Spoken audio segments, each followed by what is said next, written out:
Mientras Occidente discutía cómo aislar a China, China construyó un muro. No de concreto ni de acero. Un muro económico invisible, hecho de cadenas de suministro blindadas, sistemas financieros paralelos y control absoluto de los recursos que el mundo necesita para funcionar. Y ahora que ese muro está casi terminado, las herramientas que funcionaron contra otros países simplemente no funcionan contra China. Ni siquiera se acercan. Hay una fantasía que ha dominado el pensamiento estratégico occidental durante años. La fantasía de que si algún día la tensión con China llegara al punto de ruptura, si la competencia se convirtiera en confrontación real, siempre habría un botón que apretar. Un botón económico, un botón financiero, un botón que cortaría el flujo de dinero, de tecnología, de acceso a mercados y que obligaría a Beijing a retroceder, a negociar, a ceder. Sanciones masivas, congelación de reservas, desconexión de SWIFT, embargo tecnológico total, bloqueo de chips, cierre de mercados, aislamiento financiero. La idea era que China, a pesar de su tamaño, seguía siendo dependiente. Dependiente del dólar, dependiente de los semiconductores occidentales, dependiente de mercados que podían cerrarse, dependiente de un sistema financiero global donde Washington tenía la llave maestra. Esa era la idea. Y esa idea se está muriendo. No porque sea completamente falsa. Todavía hay hilos de dependencia. Todavía hay puntos donde la presión puede doler, pero la distancia entre lo que esa fantasía prometía y lo que puede lograr hoy se ha reducido tanto que ya no funciona como estrategia. Ya no es una palanca confiable. Ya no es el as bajo la manga que muchos creían tener. Y lo peor es que China no construyó su protección en secreto. Lo hizo a plena vista, pieza por pieza, año tras año, acuerdo tras acuerdo, fábrica tras fábrica, puerto tras puerto, mina tras mina. Mientras los titulares hablaban de guerras comerciales y desacoplamiento, los ingenieros, los banqueros, los diplomáticos y los planificadores chinos estaban levantando la estructura de protección económica más sofisticada que el mundo ha visto en el siglo XXI. Y ahora que está casi terminada, el mundo empieza a darse cuenta de que derribar ese muro costaría más que construirlo, mucho más, y que intentar derribarlo podría hacer más daño al atacante que al defendido. Eso es lo que esta historia cuenta realmente. No una historia de aranceles y estadísticas comerciales. Una historia de arquitectura estratégica, de cómo un país de 1.400 millones de personas decidió que nunca más iba a ser vulnerable a la presión económica de otro y empezó a construir metódicamente durante 30 años la infraestructura necesaria para que esa decisión se convirtiera en realidad. Para entender la magnitud de lo que China ha hecho, hay que ver el muro completo, no una pieza suelta, no un sector aislado, el sistema entero. Porque lo que hace que esta fortaleza sea tan difícil de penetrar no es ningún ladrillo individual, es la combinación de todos ellos. Empecemos por la base, la manufactura. China no es la fábrica del mundo solo porque tiene mano de obra barata. Eso fue cierto hace 20 años. Hoy la ventaja es otra cosa completamente diferente. Es la densidad del ecosistema industrial. Es algo que no se ve en los informes económicos estándar, pero que cualquier empresa que haya intentado mover producción fuera de China conoce de forma dolorosa. Cuando fabricas un producto complejo en China, no solo accedes a una fábrica, accedes a un universo de proveedores especializados que producen cada componente, cada tornillo, cada recubrimiento, cada conector, cada adhesivo, cada material de empaque. Accedes a técnicos que han trabajado con esas máquinas durante décadas. Accedes a una logística interna que conecta fábricas con puertos con centros de distribución con una eficiencia que se ha ido afinando durante 3 generaciones industriales. Ese ecosistema no se replica con un cheque. Vietnam puede absorber parte de la producción. India puede capturar ciertos segmentos. México puede atraer algunas líneas de ensamblaje. Pero ninguno de esos países tiene hoy la combinación de escala, velocidad, infraestructura, profundidad de cadena de suministro y conocimiento tácito acumulado que China ofrece. Y no la tendrán en 5 años. Probablemente tampoco en 10. Quizá tampoco en 15. Y mientras esos países construyen capacidad, China sigue produciendo. Sigue innovando en procesos. Sigue bajando costos. Sigue ganando contratos. Sigue siendo la opción más racional para una cantidad enorme de productos y categorías. Eso convierte al ecosistema manufacturero chino no solo en una barrera defensiva, lo convierte en una trampa gravitacional. Las empresas quieren salir. Hablan de diversificar. Anuncian planes de reubicación. Pero cuando hacen las cuentas, cuando comparan tiempos, costos, calidad, velocidad y complejidad logística, muchas descubren que la fuerza de atracción del ecosistema chino es demasiado fuerte para escapar de ella en el corto plazo. Y cada año que permanecen dentro refuerza el ecosistema que supuestamente querían abandonar. Esa es la primera capa del muro, y por sí sola ya sería formidable. Pero es solo el principio. La segunda capa es el control de recursos críticos. Y aquí China ha jugado una partida de décadas que es, probablemente, la maniobra geoeconómica más brillante y menos comprendida de nuestra era. Cuando la mayoría de la gente piensa en recursos, piensa en petróleo, en gas, en carbón. Pero los recursos que van a definir la economía del siglo XXI son otros: litio, cobalto, níquel, manganeso, grafito, tierras raras, galio, germanio. Materiales que la mayoría de las personas ni siquiera podría nombrar, pero que son absolutamente indispensables para fabricar baterías, motores eléctricos, paneles solares, turbinas eólicas, semiconductores, imanes permanentes, superconductores y sistemas de defensa avanzados. Sin esos materiales no hay transición energética, no hay electromovilidad, no hay revolución digital de nueva generación, no hay defensa moderna. Y China no solo los tiene, los controla. Pero atención, porque aquí la sutileza importa enormemente. China no controla todos estos recursos porque los extraiga de su propio suelo, aunque en algunos sí lo hace. Lo que controla es algo mucho más valioso y mucho más difícil de replicar: el procesamiento. Sacar litio de una mina en Chile es una cosa. Convertir ese litio en un compuesto con la pureza necesaria para una batería de alto rendimiento es otra cosa completamente diferente. Esa conversión requiere plantas de procesamiento especializadas, química compleja, experiencia acumulada durante años, infraestructura industrial dedicada y tolerancia regulatoria y ambiental que China ha desarrollado durante décadas mientras otros países preferían no ensuciar sus manos con esa industria. El resultado es que, aunque Australia tenga litio, aunque Chile tenga litio, aunque Argentina tenga litio, aunque Congo tenga cobalto, aunque Indonesia tenga níquel, una proporción enormemente desproporcionada de todos esos materiales pasa por refinerías chinas antes de convertirse en producto utilizable. Es como tener trigo pero no tener molino, ni horno, ni panadería. Puedes vender grano, pero no puedes hacer pan. China tiene el molino, tiene el horno, tiene la panadería y tiene la red de distribución. Y eso le da un control sobre la cadena de valor que va mucho más allá de la posesión de recursos en bruto. Y China ya ha demostrado que está dispuesta a usar ese control como herramienta geopolítica. Las restricciones de exportación sobre galio y germanio fueron un mensaje clarísimo. Un mensaje que decía: si ustedes pueden restringir chips, nosotros podemos restringir los materiales que necesitan para fabricar esos chips. La dependencia no es unidireccional. Y si quieren jugar al juego de las restricciones, tenemos nuestras propias cartas. Ese aviso no fue retórico, fue funcional. Y cualquier planificador estratégico en Washington, Berlín o Tokio lo entendió perfectamente. La tercera capa del muro es financiera. Y aquí la historia se vuelve todavía más fascinante, porque esta capa fue construida con la urgencia de quien vio exactamente lo que podía pasar si no se preparaba.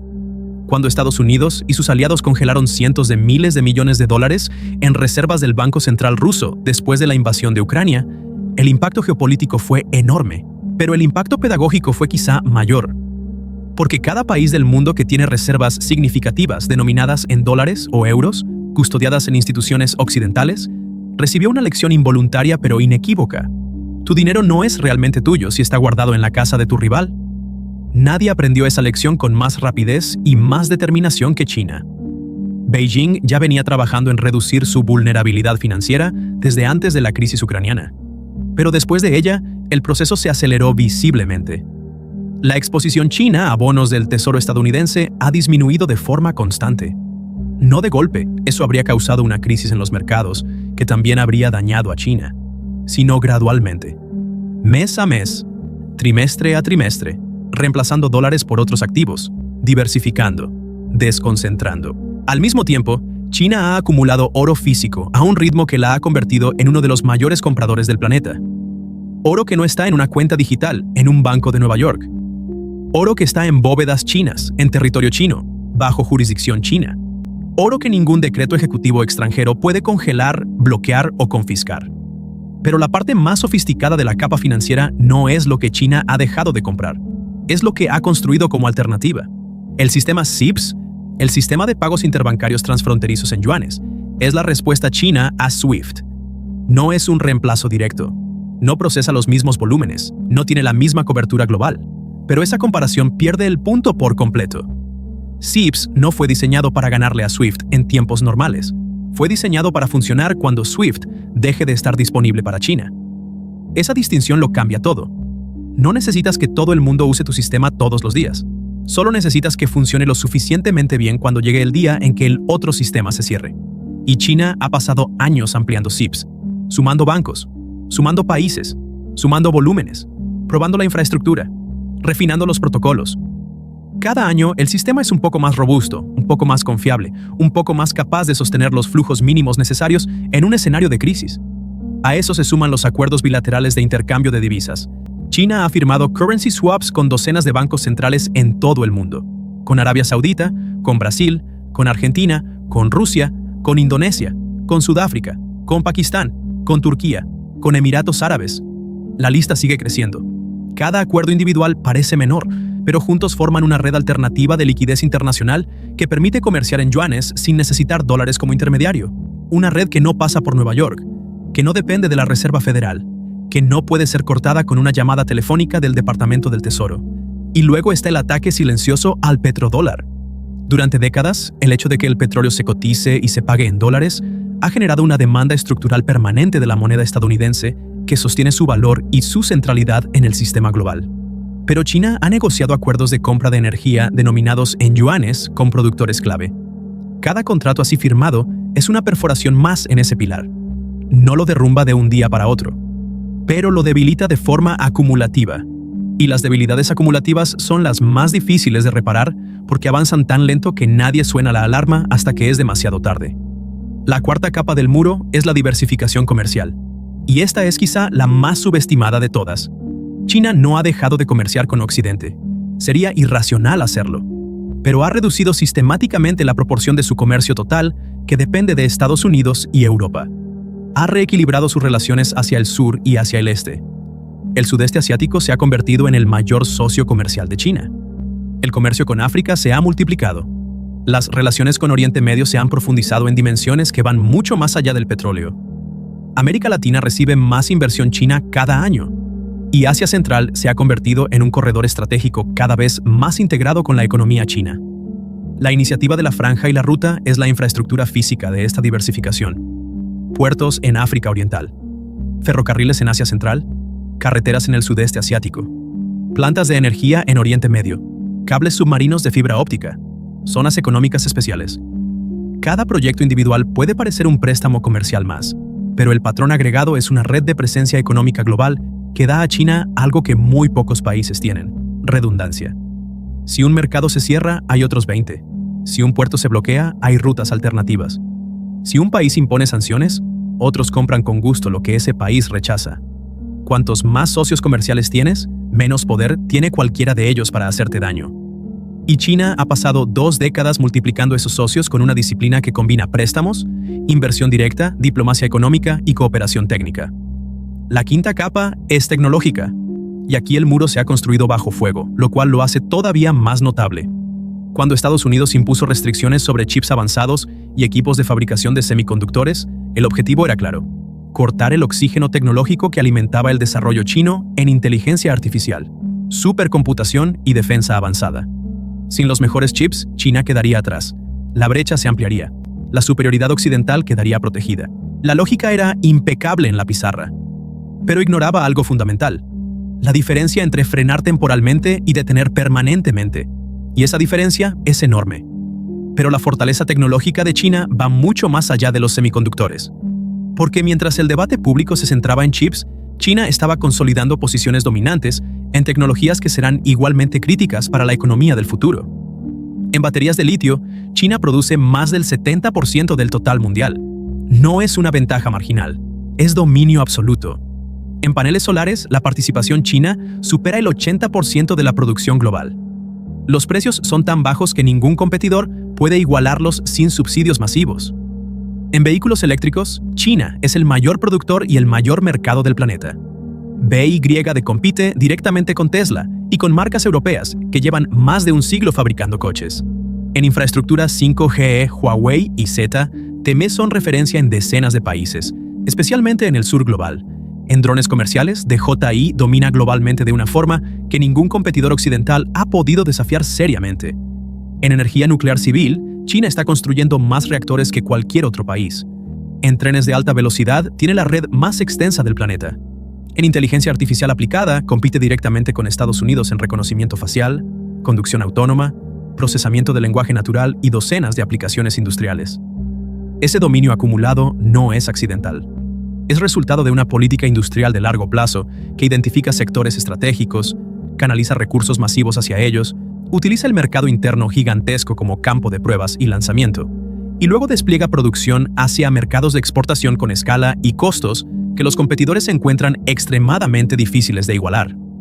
La sexta capa del muro es energética y alimentaria, y aunque China no es autosuficiente en ninguno de esos dos campos, ha trabajado metódicamente para reducir la vulnerabilidad de esas dependencias.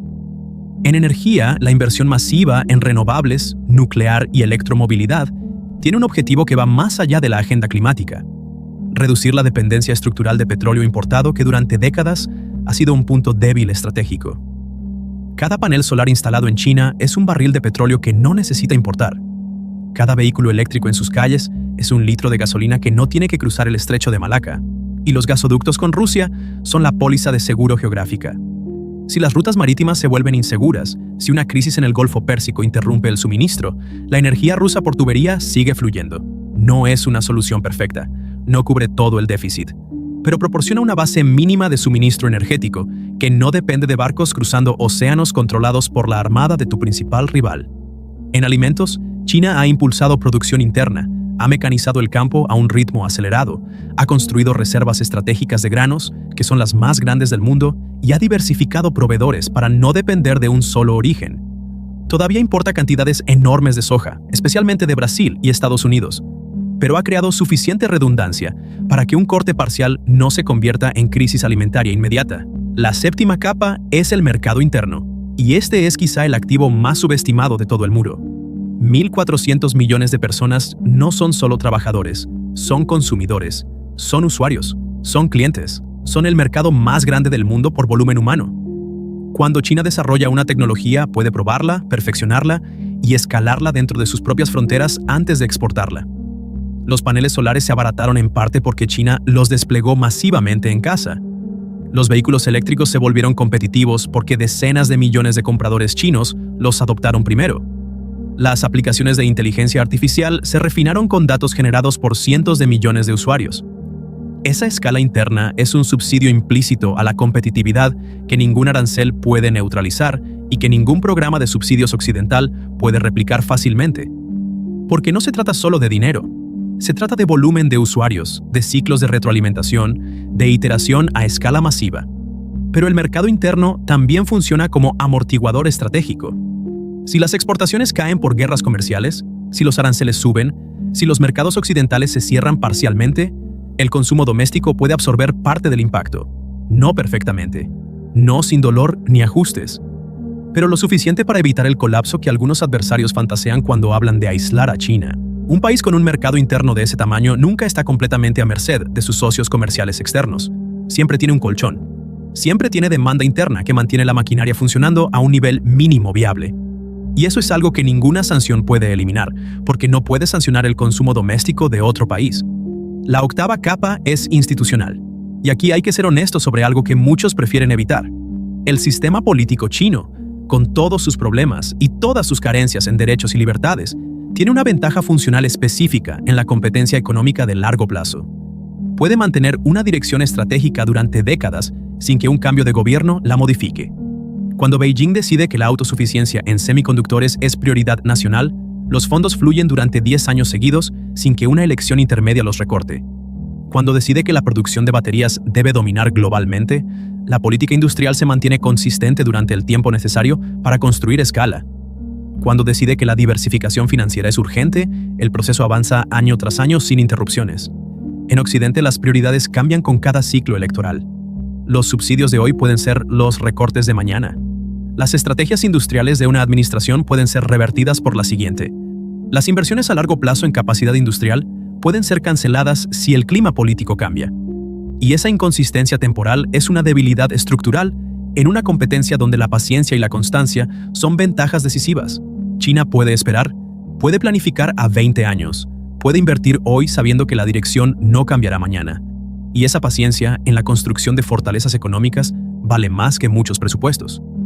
Las sanciones que devastaron economías más pequeñas no pueden aplicarse a la segunda economía del mundo sin generar un terremoto de consecuencias bilaterales que nadie quiere enfrentar. Congelar activos chinos aceleraría la desdolarización global a una velocidad que podría dañar al propio dólar. Bloquear exportaciones tecnológicas ya ha demostrado que acelera la independencia tecnológica china en vez de impedirla. Cerrar mercados occidentales empuja a China hacia socios alternativos que reciben con los brazos abiertos el comercio que Occidente rechaza. Cada herramienta de presión tiene un contragolpe, y China ha diseñado su fortaleza para que cada contragolpe refuerce el muro en vez de debilitarlo. Si la desconectas de SWIFT, CIPS se vuelve más relevante y más países migran hacia él. Si le bloqueas chips, su industria de semiconductores recibe más fondos y más urgencia. Si le cierras mercados, sus acuerdos con el sur global se profundizan. Si le congelas activos, el oro en sus bóvedas vale más y más países reconsideran dónde guardan los suyos. Es como intentar apretar un puño lleno de arena. Cuanto más aprietas, más se escapa entre los dedos.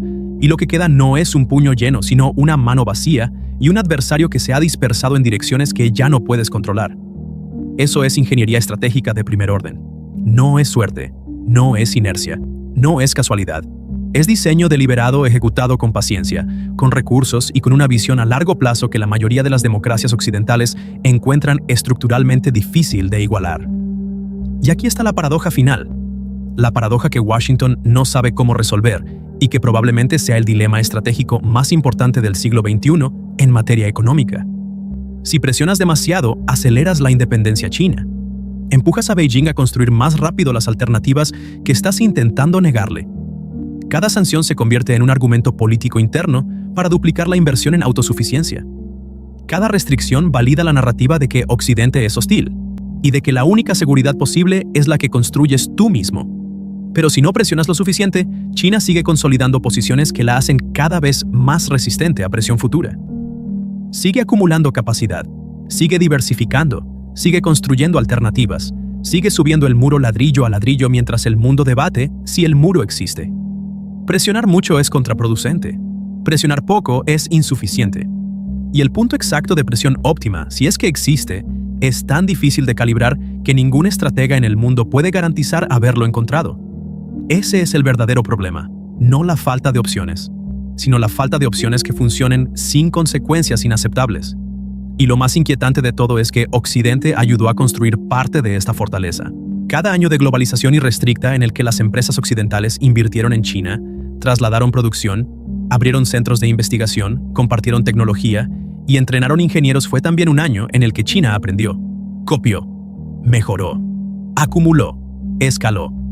Hay una ironía brutal en eso. El muro que ahora protege a China de la presión occidental fue construido, en parte, con ladrillos occidentales, con capital occidental, con tecnología occidental, con conocimiento occidental, con acceso a mercados occidentales. Y ahora que el muro está casi terminado, esos mismos ladrillos son los que impiden que la presión funcione. Pero existe en cada planta de baterías que produce más que toda Europa junta. Existe en cada puerto construido bajo la franja y la ruta. Existe en cada tonelada de tierras raras procesada domésticamente. Existe en cada acuerdo de intercambio de divisas firmado con un banco central del sur global. Existe en cada chip diseñado y fabricado sin permiso occidental. Existe en cada gasoducto que conecta Siberia con la demanda china. Existe en cada lingote de oro, almacenado en bóvedas, que ningún decreto extranjero puede tocar. Existe en cada ingeniero que se gradúa y empieza a diseñar la próxima generación de tecnología sin necesitar una licencia de Washington. Ese muro es real, es funcional, es imperfecto, pero es cada vez más alto, cada día más alto, y cada día más difícil de atravesar. Si llegaste hasta aquí, ya entiendes que esto no es una historia sobre aranceles ni sobre guerras comerciales. Es la historia de cómo un país decidió que nunca más iba a ser vulnerable a la presión económica de otro, y construyó, durante 30 años, la infraestructura necesaria para convertir esa decisión en realidad. Dale like si crees que el verdadero poder en el siglo XXI no se mide solo en misiles, sino en cadenas de suministro, en refinerías de minerales críticos y en sistemas financieros que no dependen de nadie. Suscríbete para no perderte el siguiente análisis. Activa la campana para que YouTube te lo muestre. Y dime en los comentarios, ¿qué parte del muro económico chino te parece más difícil de penetrar? ¿El control de recursos críticos? ¿La manufactura a escala? ¿El sistema financiero paralelo o la diversificación de mercados? Te leo abajo.